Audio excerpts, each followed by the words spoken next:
تھوڑا سا نقطہ ایک سمجھانا ہے ان لوگوں کو، بات سمجھانے کے لیے ہے کہ جن کے دل میں یہ سوال آتا ہے،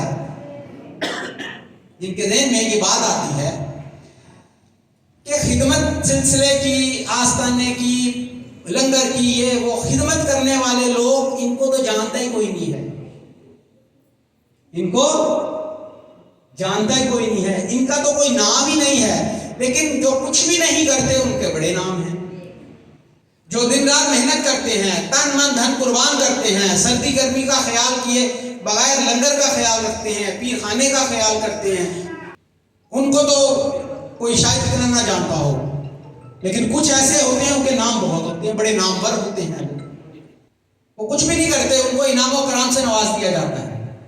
بعض ایسے ہوتے ہیں ان کو دستار بھی دے دی جاتی ہے، خلافت بھی دے دی جاتی ہے، اور پتہ نہیں کیا کیا اعزازات دے دیے جاتے ہیں، پرفارمنس زیرو ہوتی ہے، انعام بڑے بڑے ہوتے ہیں، پرفارمنس زیرو، انعام بڑے بڑے۔ یہ ہے وہ دھوکہ نظر کا جو کسی کی سمجھ میں نہیں آ سکتا۔ یہ فقیری درویشی کے معاملات سے سمجھ نہیں آتے۔ اگر کسی کو کوئی انعام مل جاتا ہے، کسی کو کوئی ایسی چیز دے دی جاتی ہے تو اس کی آزمائش ہوتی ہے، اگر وہ اس کے اہل ہے، یہ بات سمجھیے گا، اگر کسی کو انعام ملا اور وہ اس کا اہل ہے، وہ اس کا اہل ہے، تو اس کے لیے وہ شکر ادا کرے اور محتاط ہو جائے، اس کے لیے شکر ادا کرے اور محتاط ہو جائے۔ اور اگر کسی کو کوئی چیز دی جا رہی ہے اور اس کا وہ اہل نہیں ہے تو وہ سمجھ لے اس کی موت اور اس کے گلے میں پھندا ڈال دیا گیا۔ نااہل کو کوئی چیز دے دی جائے تو اس کے لیے یہ اس کا محاسبہ سخت ہو جاتا ہے، اہل کو دے دی جائے تو اس کو چاہیے کہ اب اپنا فکر کرے۔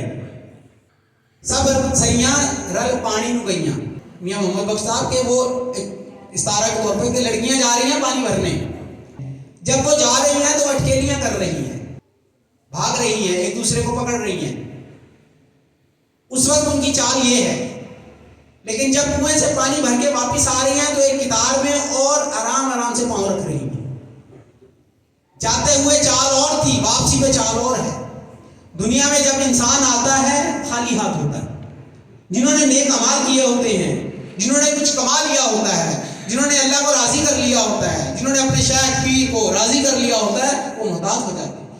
جنہوں نے بھر کے سکتے رکھیاں پیر تر ڈر ڈر کے، کہ جنہوں نے بھر کے جو گھڑا ہے بھر کے پانی کا جب سر پہ رکھ لیتے ہیں تو وہی چلنے کا انداز مختلف ہو جاتا ہے، جاتے ہوئے کچھ اور ہوتا ہے کنویں کی طرف، اور جب کنویں سے بھر کے واپس آتے ہیں تو کچھ اور ہوتا ہے، پھر پہلے کی طرح نہیں چلتی وہ۔ مثال دی ہے انہوں نے، یہی ہماری روح کا حال ہے، لڑکیوں سے ہمارا روح کا حال، کہ روح جب لطیف ہو جاتی ہے، وہ کچھ حاصل کر لیتی ہے اپنے پیر سے، اپنے شیخ سے، اپنے استاد سے، نبی کریم صلی اللہ علیہ وسلم کی بارگاہ سے، اللہ کی بارگاہ سے، جب بہت کچھ مل جاتا ہے تو پھر کیا ہوتا ہے، پھر وہ ڈر ڈر کے پاؤں رکھتا ہے، محتاط ہو کے چلتا ہے، پھر اس کے چال چلن بدل جاتے ہیں۔ یہی وہ خوف خدا ہے جس کی بات ہے، یہی وہ تقویٰ ہے۔ اور جو خالی ہوتے ہیں، جن کے گھڑے خالی ہوتے ہیں، وہ اچھل کود زیادہ کرتے ہیں، اچھل کود سروں پہ، ان کے جن کے گھڑے ایک گھڑا بھرا ہوا ہو اور ایک کے سر پہ خالی ہو، خالی والے کی چال دیکھ لیں اور بھرے ہوئے کی چال دیکھ لیں، خود آپ کو اندازہ ہو جائے گا۔ سر پہ پتیلا رکھا ہوا ہو سالن کا، ایک کے سر پہ خالی پتیلا رکھ دیں، ایک کے سر پہ بھرے ہوئے سالن کا پتیلا رکھ دیں، دونوں کو کہیں چلو، چلنے سے ان کی چال ڈھال سے پتہ چل جائے گا کہ کس کے پتیلے میں کچھ ہے اور کون خالی لے کے جا رہا ہے، اندازہ ہو جائے گا آپ کو۔ اسی طرح وہ لوگ جن کے پلے کچھ ہوتا ہے نا، ان کے چال چلن، ان کے معاملات کچھ اور طرح کے ہوتے ہیں، اور جو خالی ہوتے ہیں ان کے طور طریقوں سے پتہ چل جاتا ہے خالی۔ جب کسی کو کچھ نواز دیا جاتا ہے تو وہ سمجھ لیں، جو اہل نہ ہو ان کو نواز دیا جائے، نقطہ آخری، جو اہل نہ ہو ان کو نوازا جائے، مسریتاً یا کوئی بھی اس کو نام ٹائٹل دے لیں آپ، ان کو نواز دیا جائے۔ اس کی پہلی دلیل، اگر وہ اہل ہیں تو اس کی قدر کریں گے، اہل نہ ہوں گے تو بے قدری کریں گے۔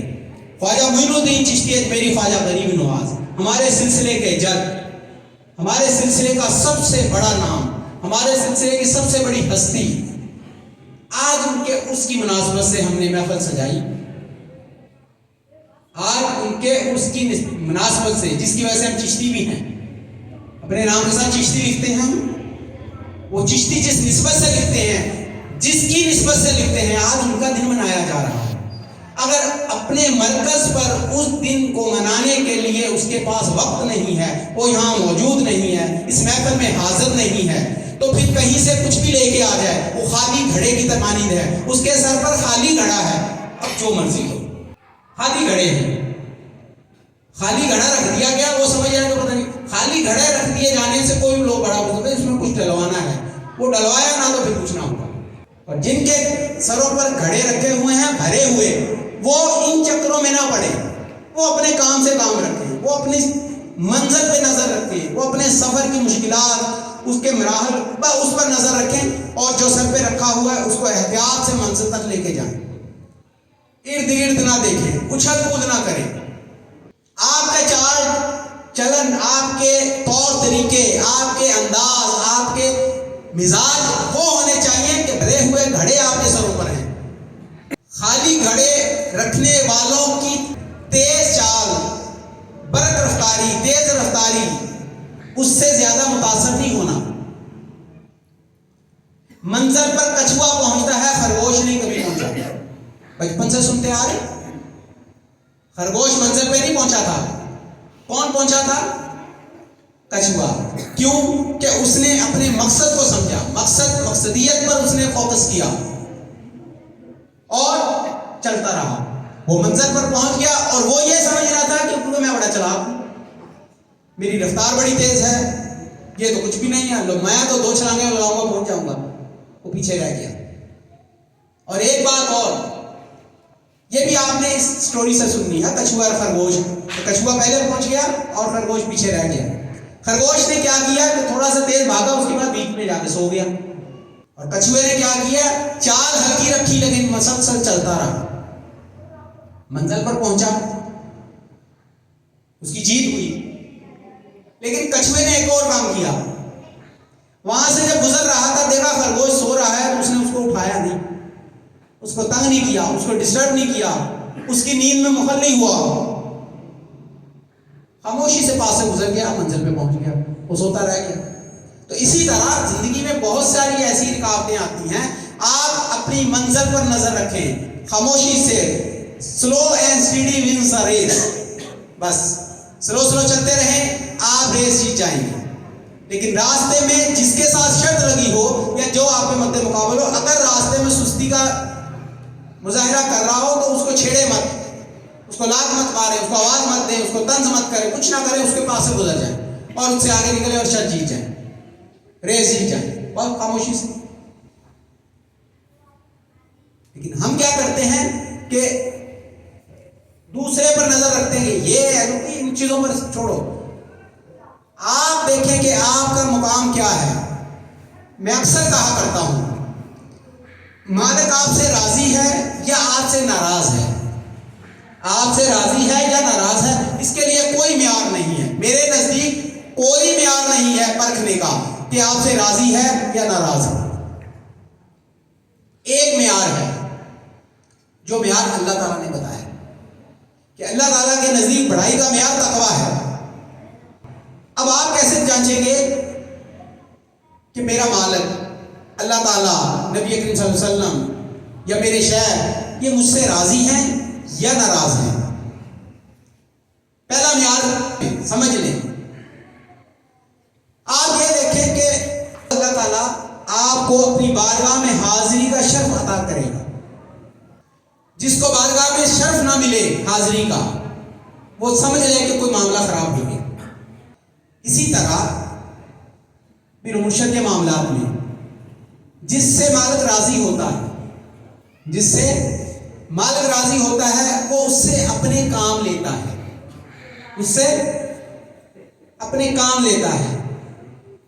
اور جس سے ناراض ہو جاتا ہے اس سے اپنے کام نہیں لیتا. پہلا اصول یہ سمجھیں, اس سے اپنی خدمت نہیں لیتا. ناراض شخص سے وہ خدمت نہیں لیتا. خدمت وہ لیتا ہے جس سے راضی ہوتا ہے, اور جس سے ناراض ہو جائے اس سے خدمت کی توفیق چھین لیتا ہے. اس کو دولت مل گئی نہیں چھینے گا, اس کو اولاد مل گئی نہیں چھینے گا, اس کی بیوی اس کو مل گئی, شادی نہیں ہو رہی تھی, بیوی مل گئی, بچے مل گئے, کاروبار نہیں تھا, جاب نہیں, جو کچھ بھی دنیا سے جڑا ہوا ہے, جو کچھ اس نے مانگا وہ سب کچھ مل گیا, وہ کبھی نہیں چھینے گا, اس کے پاس رہے گا. کیا چھن جائے گا ناراضگی کی صورت میں؟ عمل کی توفیق, وہ دعاؤں کے نتیجے میں ملنے والی نعمتیں اپنے راستے کے لیے توفیق چھین لے گا کہ وہ استعمال کرے. جس سے راضی ہوگا اس کا مال, اس کی جان, اس کی اولاد, اس کا گھر, اس کے ہر چیز وہ اس ذات کے لیے استعمال ہو جائے گی, یعنی وہ صرف کرے گا. یہ راضی ہے اللہ تعالیٰ اس سے. اور جس کو سب کچھ دے دے لیکن اس سے کوئی کام نہ لے, دین کا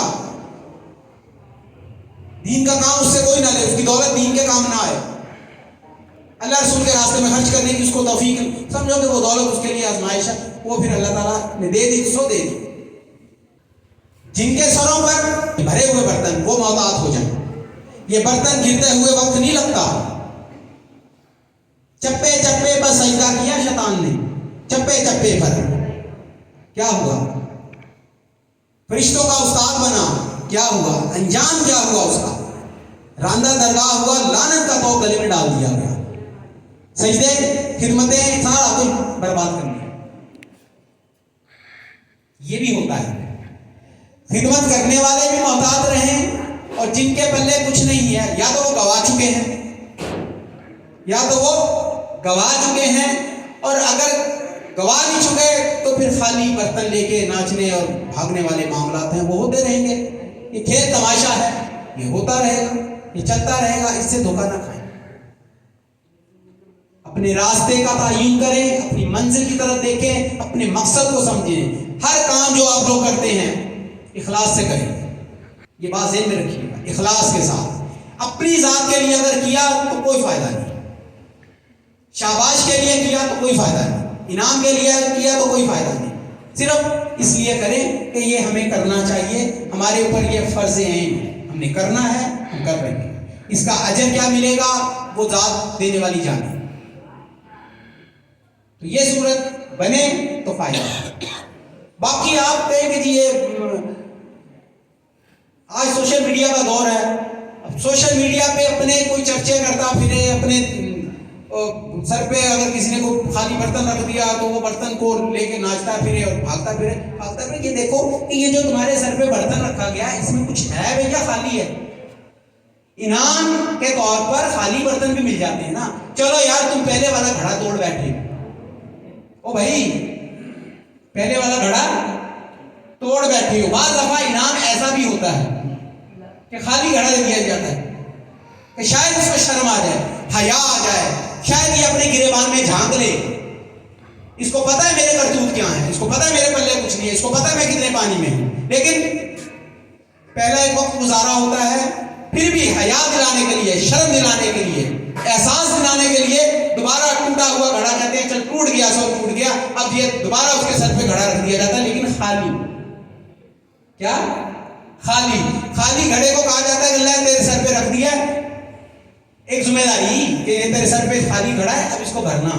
باقی جو زندگی بچ گئی ہے, جب تو آیا تھا تو تیرے بال کالے تھے, تمہارے سر پہ جب بھی ہم نے گھڑا رکھا تھا تم نے تھوڑا سا بھرا, بیچ میں پھر کیا کیا, ٹھوکر لگی, تم نے وہ گھڑا تمہارے سر سے گرا, ٹوٹ گیا. اب جب تیری سفید داڑھی کو, تیرے سفید بالوں کو, تیری عمر کو, تیری ساتھ جڑے ہوئے وقت کو, یہ سارا کچھ دیکھتے ہوئے چل تیرے سر پہ دوبارہ ایک گھڑا رکھ دیتے ہیں. اب جو باقی کی زندگی بچ گئی ہے اس کو بھر لینا, اس کو بھر لینا. وہ یہ سمجھتا ہے کہ شاید میرے سر پہ جو پہلے سے رکھا تھا گھڑا وہی بھرا ہوا ہے, شاید اسی کے بدلے میں مجھے کچھ دیا گیا.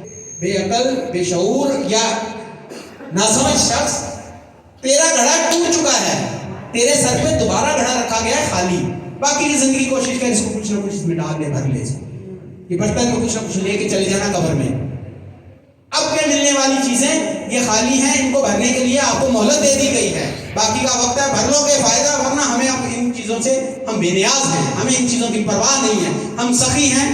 یعنی اللہ کے ولی کہتے ہیں ہم سخی ہیں. سخاوت کا تقاضا یہ ہے کہ جو مانگے اس کو بھی دو, جو نہیں مانگتا بعض اب اس کو بھی دے دیا جاتا ہے. بارش برستی ہے اچھی جگہ پر بھی, صاف ستھری جگہ پہ بھی برستی ہے, گندی جگہ پہ بھی برستی ہے. بارش اللہ تعالیٰ برساتا ہے تو وہ یہ نہیں دیکھتا کہ یہ اللہ کا گھر ہے، یہ مسجد ہے، یا یہ کسی گناہگار کا گھر ہے، یہ مسلمان کا گھر ہے یا یہ کافر کا گھر ہے، یہ میرے ماننے والے کا گھر ہے یا یہ میرے نہ ماننے والے کا گھر ہے۔ اللہ تعالیٰ بارش برساتا ہے، وہ سب پر برساتا ہے۔ بارش صاف زمین پر بھی گرتی ہے اور کچرا کنڈی پر بھی گرتی ہے، مٹی پر گرتی ہے، خوشبو آتی ہے۔ کسی باغ باغیچے میں جب بارش ہوتی ہے تو خوشبو آتی ہے، لیکن وہی بارش، پانی کے وہی قطرے جو آسمان سے آ رہے، جب کچرا کنڈی پر گرتے ہیں تو بدبو آتی ہے۔ تو یہ خوشبو اور بدبو کا معاملہ اس بارش کے ساتھ نہیں ہے، بلکہ اس زمین کی اپنی خاصیت کے ساتھ ہے، ورنہ وہ ذات سب کو نوازتی ہے۔ سمجھ میں یہ بات ہے کہ اگر بدبو آ رہی ہے تو ضرور اس کے اندر کوئی مسئلہ ہے، خوشبو آ رہی ہے تو اس کی اپنی خاصیت ہے۔ رحمت سب پر برستی ہے، تو اسی لیے انعام و کرام سے بعض دفعہ نواز دیا جاتا ہے۔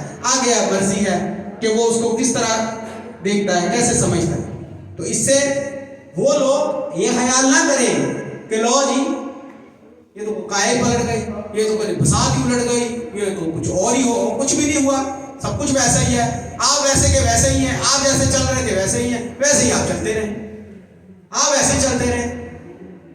بس ٹوٹے ہوئے گھڑے تھے، ان کو دوبارہ سر پہ رکھ دیا کہ چلو پڑھ لینا، مہلت دی جاتی ہے، تمہارا فائدہ ہے، نہیں تو تمہاری مرضی، اب اس سے تم دھوکہ کھاؤ یا اس سے سبق سیکھو، یہ تمہارے ہاتھ میں ہے۔ لہذا اللہ تعالیٰ سے دعا مانگا کریں کہ یا اللہ ابتدا اچھی کی ہے تو ہمارا اختتام بھی اچھا رکھنا۔ جس عقیدے محبت کے ساتھ ہم کسی کے مرید ہوئے تھے، جس عقیدے اور محبت کے ساتھ ہم کسی کے ہاتھ میں ہاتھ دیے تھے، جس عقیدت اور محبت کے ساتھ ہم نے کسی کی بیعت پڑھی تھی، اس عقیدت اور محبت میں اضافے کے ساتھ ہمیں دنیا سے لے کے جانا، اس میں کمی کے ساتھ نہ لے کے جانا۔ ہم خالی لے کے آئے تھے برتن، یا اللہ اس کو بھرا ہوا لے کے جائیں۔ بعض لوگ محبت عقیدت کے ساتھ مرید ہوتے ہیں، بے ایمان ہو کے مرتے ہیں۔ آپ بات سمجھ رہے ہیں؟ جب مرید ہوئے تھے تو پیر خدا لگ رہا تھا، لیکن مرتے ٹائم پیر میں 1000 عیب دلوں میں رکھ کے قبروں میں گئے۔